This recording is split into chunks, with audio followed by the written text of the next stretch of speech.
One of the most important systems in your vehicle is the braking system. The brake fluid reservoir contains brake fluid that flows through the braking system.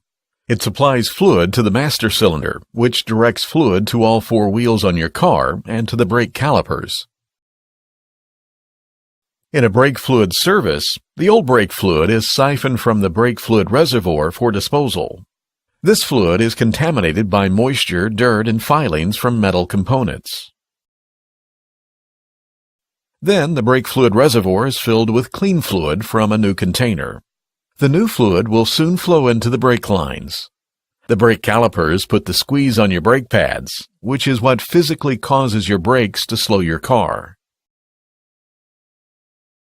A bleeder valve is located on the calipers so the fluid can be flushed from each brake line. The bleeder valve is opened with a wrench and the brake pedal is pressed several times. The old fluid is pushed out of the brake lines, and the new clean fluid from the reservoir enters in. This process is repeated at each wheel until all the lines have clean fluid inside.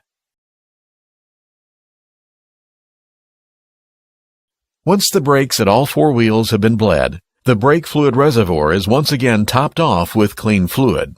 Your brake service is complete.